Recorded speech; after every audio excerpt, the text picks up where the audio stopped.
Bonjour à tous. Bezrat Hashem, on commence la préparation à Pessah, qui arrive bientôt. On va, si Dieu veut, réviser la Haggadah ensemble. Et on va commencer aujourd'hui par la première partie, si Dieu veut, ce shiur et Leilou Nishmat. Mon grand-père Yaakov Ben Liaou, qui a cette semaine son Yartzeit, et mon arrière-grand-mère, Tzipora Bat Nahum, qui vient d'avoir cette semaine son Yartzeit. Faut Bezrat Hashem que ce shiur soit Leilou Nishmatam.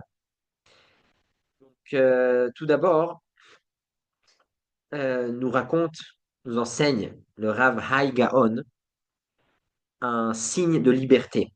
Comment puis-je, tout le point, tout le thème de Pessah, c'est la liberté. Et il nous enseigne quelque chose de très intéressant. Rav Hai Gaon a vécu à l'époque des Géonim, et environ à fin de l'an 900. Et il dit que la liberté, on peut l'apprendre de l'histoire de Yosef. Yosef, quand il est parti chercher ses frères, il a il était en route, et en route, nous dit la Torah, il a rencontré un ange.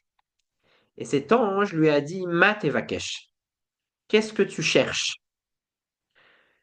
Et il lui dit, je cherche mes frères. Et il lui a donné des indications, qu'est-ce qu'il pense par rapport à ça? Nous dit le Rav Hai Gaon que cet ange nous enseigne qu'est-ce que la liberté.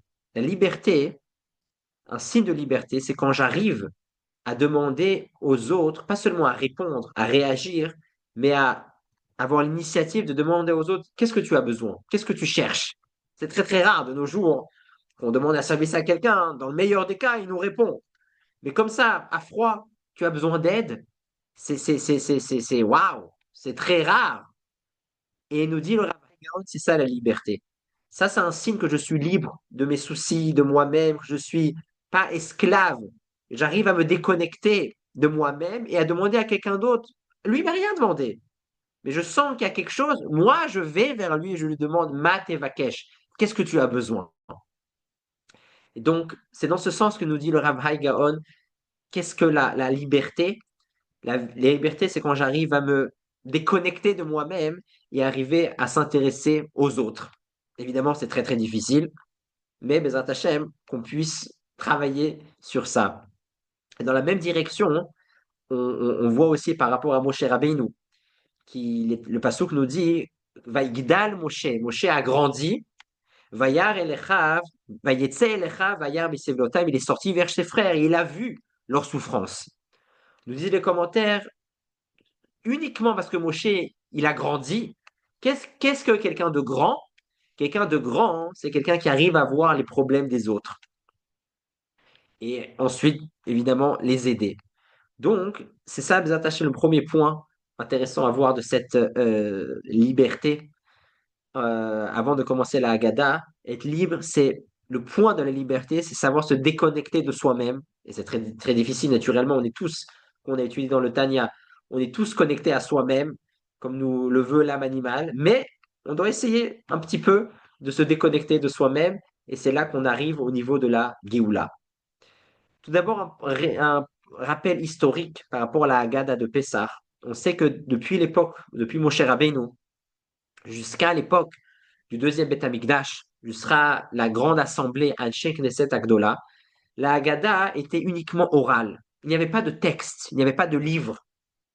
Les gens accomplissaient la mitzvah Vigadet Alevincha, ils se rappelaient ce que leur père avait raconté, et ils racontaient l'histoire de la sortie d'Égypte, tout simplement.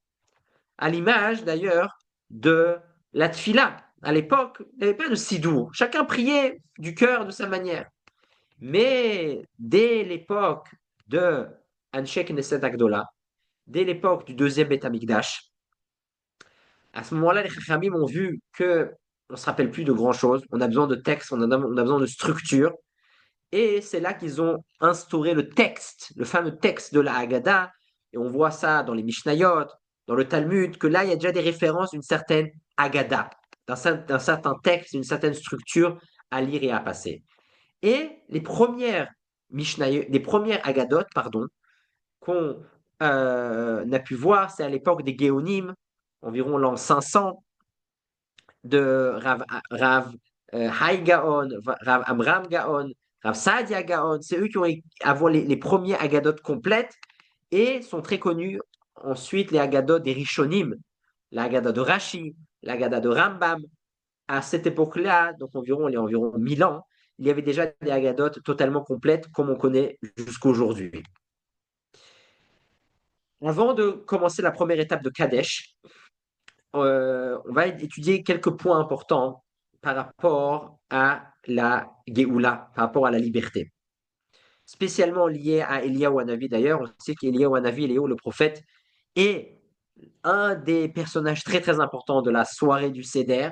Il vient visiter chaque maison juive, on l'attend, on lui ouvre la porte. Eliyahu Hanavi, il est très très présent lors de la soirée du Seder. Donc premièrement, donc on va en 4 points voir, il y en a beaucoup d'autres, mais 4 points importants pour avoir une sorte d'introduction, pour rentrer dans le Seder. Premièrement, lorsque Moshe a rencontré Hachem pour la première fois, au début du processus de libération, après Hachem il lui a dit, tu vas aller délivrer les peuples, tout a commencé avec le fameux buisson ardent. Et il nous dit le Midrash, quelque chose d'intéressant, que j'ai connu cette année, par Rav Nachmanson, il amène un Midrash en disant que le Midrash nous dit que dans le feu du buisson ardent, Moshe a vu le visage de son père, Amram. Et les commentaires nous disent qu'est-ce que ça veut dire? Pourquoi dans le feu du buisson ardent, Moshe a vu le visage de son père? Ça nous enseigne que dans la lorsque je vois du feu, le feu c'est quelque chose de dangereux, c'est quelque chose qu'on n'aime pas, le feu ça détruit. Je dois me rappeler qu'il y a un visage familier, les visages d'un père, le visage de quelqu'un qui aime, quelqu'un qui est là pour nous aider. Et donc, c'est ça ce que Moshe a vu à travers le buisson ardent. Il n'a pas vu juste un feu, il a dit ah c'est dangereux, je pars.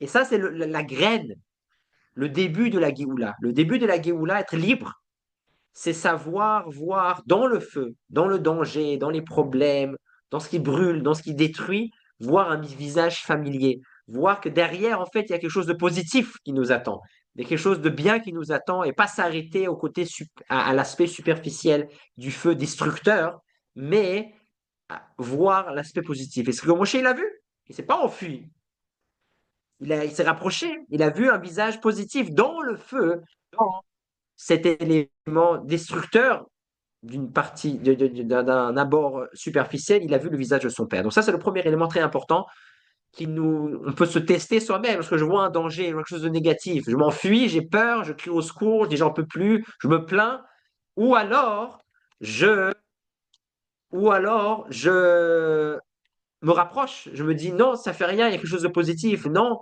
il y a un père qui est là. Et donc, ça, c'est le premier point très important. Deuxième point, on apprend ça d'ailleurs de 2 éléments dans la Haggadah de Pessah.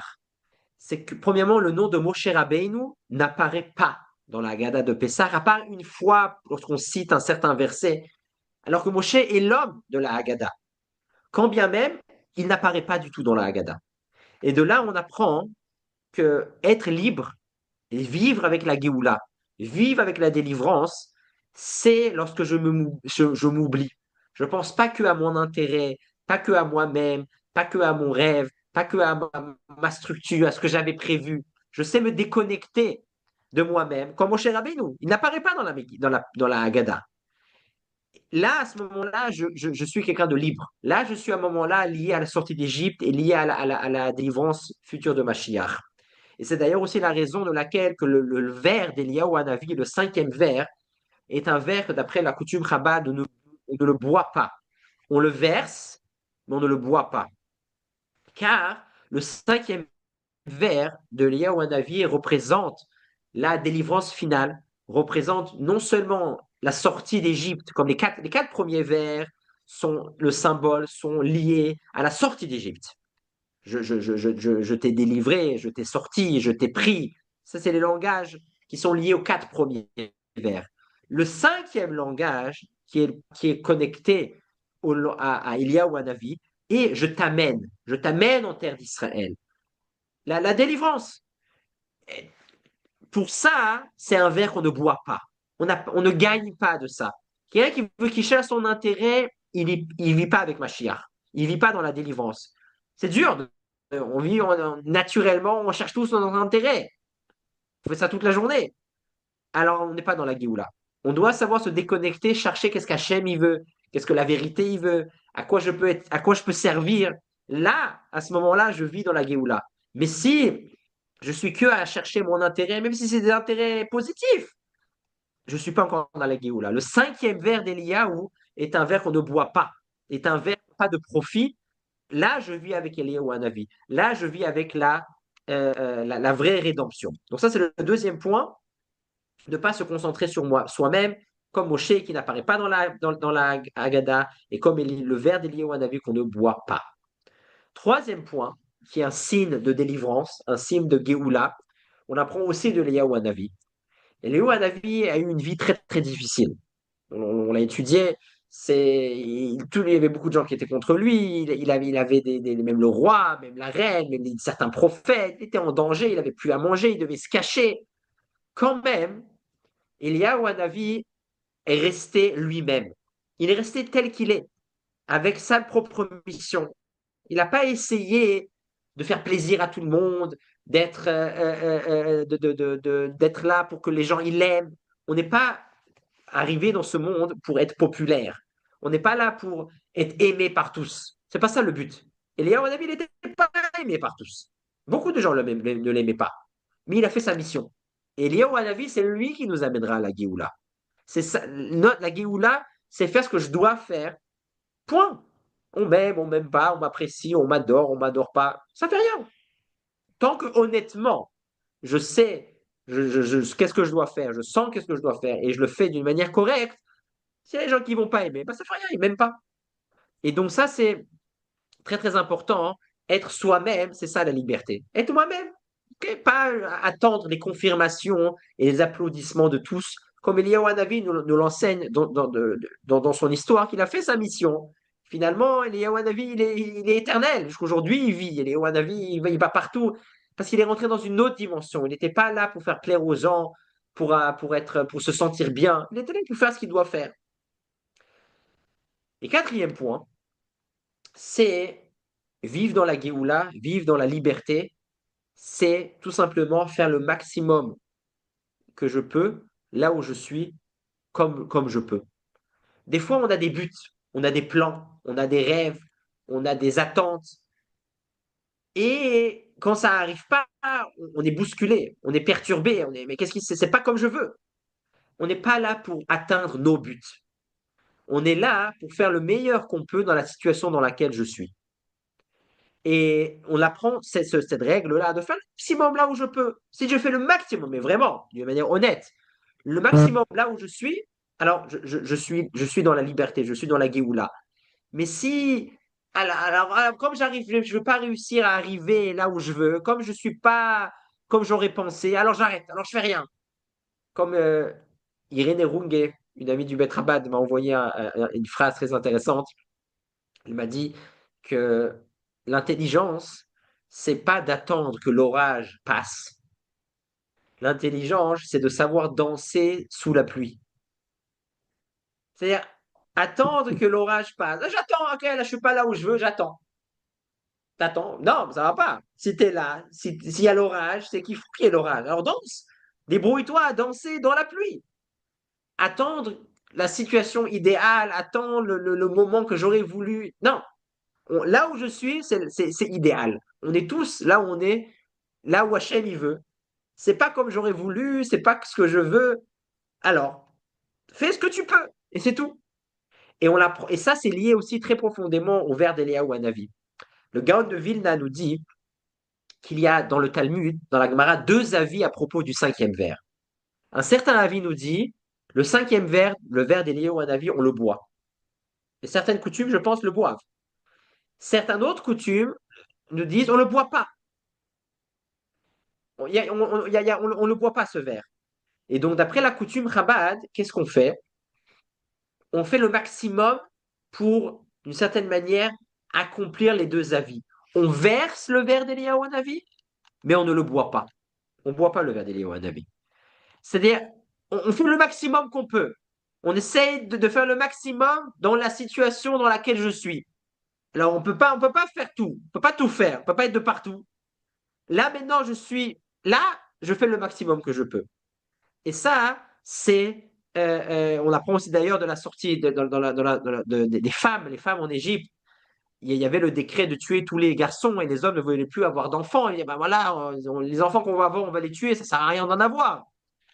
Et les femmes ont dit, ok, des garçons, on peut pas avoir. Enfin, on peut avoir, on va peut-être les tuer. Mais les filles, là, ce qu'on peut, on fait.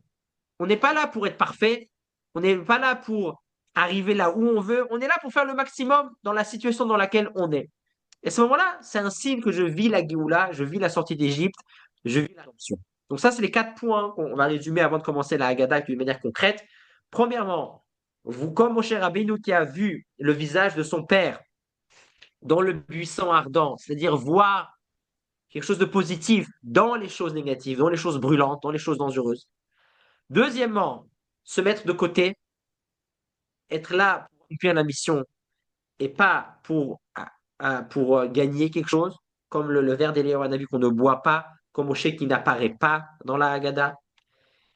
Être soi-même, que ça plaise ou pas, être Hachem il veut de moi. On n'est pas là pour plaire aux gens. Et quatrièmement, faire le maximum. Là où je suis, comme je suis, je fais le maximum. Et c'est ça servir Hachem. C'est faire le maximum. C'est pas atteindre des buts. On n'est pas là pour atteindre des buts. On est là pour faire le maximum là où on est. Donc, on va commencer la première étape. Aujourd'hui, on va étudier, si Dieu veut, les 5 premières étapes. La première, Kadesh. Kadesh, le Kiddush, ce qui est spécial à Pessah, c'est que chacun doit faire son Kiddush. Chacun doit faire son Kiddush. Chacun, pas comme Shabbat, chacun doit avoir son propre verre de vin et lire le Kiddush. Euh, Quelque chose aussi d'intéressant, donc on verse le premier verre. Durant Pessah, le soir du Seder, on va boire 4 verres au moins. Et à la fin du Kiddush, on dit la bracha, on regarde, on se tient debout, on est debout, on regarde les bougies et on lit le Kiddush, le texte, et on finit par Boré Peri Agafen. Une question intéressante que pose un des commentaires de la halacha, comment ça se fait que le soir du Seder, nous répétons 4 fois la bracha de Boré Peri Agafen? Normalement, quand je fais à Geffen, c'est une fois pour toute la soirée. Pour un Shabbat, on fait à Geffen. C'est une pas à chaque verre de vin, on refait à Geffen. Pourquoi à chaque verre des 4 verres du Seder, nous refaisons encore à Geffen, à Geffen, à Geffen? Apparemment, c'est bracha levatala. C'est une bracha en vain. Nous enseigne le Shiboul et Aleket qu'ici, le statut de la bracha de Boré Pri à Geffen n'est pas comme durant l'année. Durant l'année, lorsqu'on fait Boré Pri à Geffen, c'est pour un profit. Je bois un verre de vin, je fais à Geffen. À ce moment-là, c'est bon pour toute la soirée. Chez Akol, je fais une fois, c'est bon pour toute la soirée. À Dama, on ne fait pas les brachot à chaque fois qu'on mange la chose.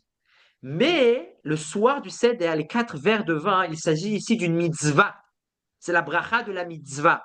Et comme chaque verre est une mitzvah, alors à chaque verre, on refait la bracha à Boré Peri Agafen. C'est un détail.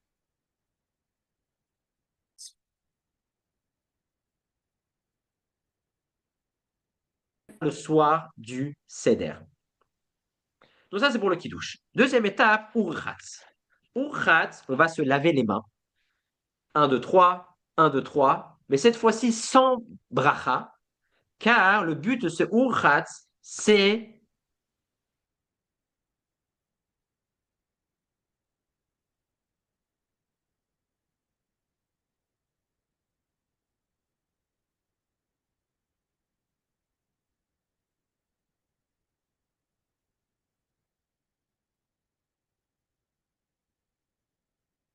je- ça a coupé. Je ne sais pas si ça a coupé.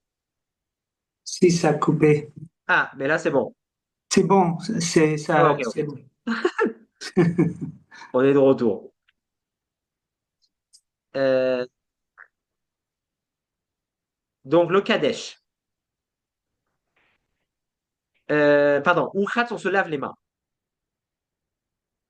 Donc, pour se laver les mains, on se lave 3 fois 1, 2, 3, 1, 2, 3, mais sans bénédiction. Euh, Pourquoi sans bénédiction? Car le but ici, c'est pas de manger la matzah ou le pain, comme on fait à chaque Shabbat. C'est le but de se laver les mains pour avoir les mains pures, pour continuer le seder et ensuite manger le karpas. Ensuite, manger l'oignon dans l'eau salée. Et on sait que pendant toute l'année, lorsque je mange quelque chose de mouillé, une pomme mouillée, un légume mouillé, quelque chose qui est mouillé peut recevoir l'impureté. C'est pour ça que je dois faire Netilat Yadayim, je dois faire Netilat Yadayim avant de manger une pomme mouillée ou un oignon mouillé. C'est pour ça qu'on fait la bracha. C'est pour ça qu'on se lave les mains. Si quelqu'un par erreur fait la bracha, et ça arrive souvent, il perd habitude. Ah, Netilat Yadayim, il s'est trompé, il a fait la bracha. Alors il devra sauter les étapes et tout de suite faire amotzi et achilat et manger la matzah. Normalement, on ne Oh, fait pas comme ça. Normalement, on ne fait pas de bracha. Ensuite, on mange l'oignon et ensuite, on raconte l'histoire. Et plus tard, à la fin, au milieu du seder, on mange la matzah.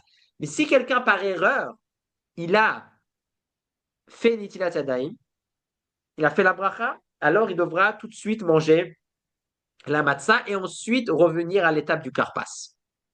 Donc, l'étape numéro 3 est le karpas. Karpas, on prend un oignon, pas un gros morceau, on le trempe dans l'eau salée, on débore priya adama. On a en pensée aussi, pour rendre quitte le maror, la salade qu'on va manger aussi plus tard, et on mange sans être accoudé, car le fait d'être accoudé est un signe de liberté, et le karpas est un signe d'amertume, le rappel de l'amertume, le rappel de l'esclavage, c'est pour ça qu'on le mange sans être accoudé, et l'oignon qui reste, on ne le remet pas sur le plateau, on le met de côté. Donc ça, c'est pour la troisième étape, le karpas. Quatrième étape, yachatz. Yachatz, on coupe la matzah du milieu. Nous savons, nous avons trois matzot. La matzah du milieu, on la coupe en deux. La grosse partie, on la laisse pour plus tard. Ce sera la ficomane. On la laisse pour la fin du seder. Et la raison pour laquelle c'est la grosse partie, car la fin du seder, nous parlons de la venue de Mashiach. Les dévoilements de la venue de Mashiach seront beaucoup plus grands que les dévoilements de la sortie d'Égypte. Partie, on la laisse pour la fin de la Haggadah, là où nous parlons de Mashiach. Et donc la petite partie reste dans le plateau, au milieu, c'est la deuxième matzah. Et la grosse partie est mise de côté, certains coutumes la cachent, dans le Minhag Chabad, on ne la cache pas, tout simplement on la met de côté. Quelque chose d'intéressant aussi que nous enseignent les commentaires, pourquoi on casse la matzah en deux, car c'est aussi un autre signe de liberté, c'est le fait de ne pas être trop dépendant de la nourriture, de ne pas être trop dépendant de la matérialité. C'est pour ça qu'on casse la matzah. Quelqu'un qui sait se retenir et qui ne mange pas dès qu'il a besoin énormément, il faut savoir se limiter, il faut savoir se contrôler, c'est un signe de liberté. C'est pour ça qu'on casse ce morceau de matzah en deux. On rappelle que être libre, c'est pas forcément, c'est ne pas être trop lié à la matérialité, à la nourriture. Étape suivante, Maguide. Pour le Maguide, on va remplir encore une fois le deuxième verre. Quand le premier verre a été bu par le Kiddush, et depuis il est vide, on le remplit. Et on va commencer à raconter l'histoire de la Haggadah. Le Maguide, c'est la partie la plus longue, la plus importante du Seder. C'est là où on raconte l'histoire de la d'Égypte. Et donc, on commence par tout d'abord euh, remplir le verre. Et à ce moment-là, on découvre les matzot. Et nous lisons, et l'achmania diachalu abatana be'ara de Mitzrayim, voici le pain de pauvre que nos pères ont mangé en Égypte.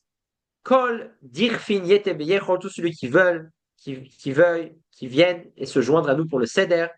Kol ditzrich yete beifsa, tous ceux qui ont besoin, qui viennent se joindre à nous. Cette année, nous sommes encore en exil, mais l'année prochaine, Bezrat Hashem, en Israël.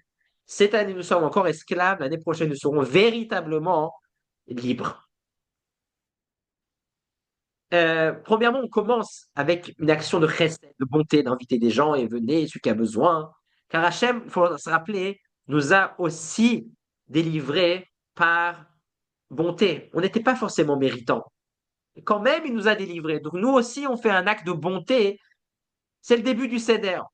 Mais on mérite pas, on aide, on fait comme on peut, on aide tout celui qui a besoin. Et ce texte est aussi intéressant à noter qu'il est en araméen, car l'araméen était comme le dialecte de l'époque, le yiddish de l'époque, uniquement les juifs parlaient. Et donc, pourquoi ce texte est uniquement en araméen?